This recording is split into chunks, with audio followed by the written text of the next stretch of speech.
Salve, benvenuti in comproincampo.it. Sono Maurizio Fenato dell'Agriturismo Prada e Roda, Caerano. Vi presento l'oca al sedano bianco. Gli ingredienti sono un'oca, dell'olio di semi, olio di oliva, delle verdure, sedano bianco, carote e cipolla. Mettiamo l'oca in una teglia capiente, un po' di olio di semi, un po' di olio d'oliva, degli aromi, delle carote, della cipolla e del sedano bianco.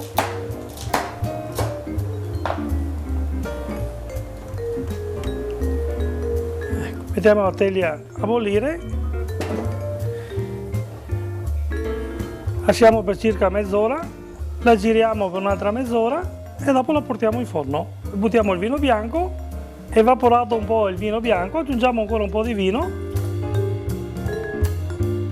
Passata mezz'ora togliamo il coperchio e ci prepariamo a girare l'oca. Eccola, la mettiamo un'altra mezz'ora così e dopo la mettiamo in forno.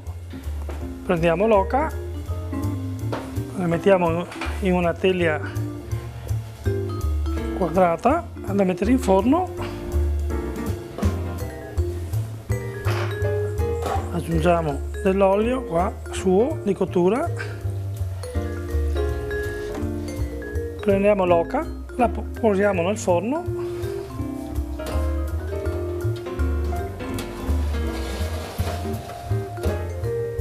avviamo il forno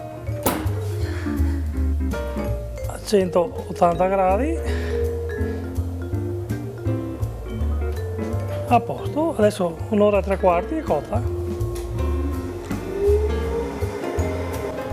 La nostra oca è pronta, andiamo a toglierla. Ecco qui la nostra oca, abbiamo un po' di attenzione, andiamo a posare l'oca sopra il tavolo di lavoro. Ecco che mettiamo l'oca sul nostro piatto di servizio, mettiamo 2 o 3 verdurine di contorno e la nostra oca è pronta da servire e da mangiare. Siamo pronti ad andare a assaggiare la nostra oca, abbiamo il pinzimonio che andiamo a degustare assieme con un buon bicchiere di vino. A posto.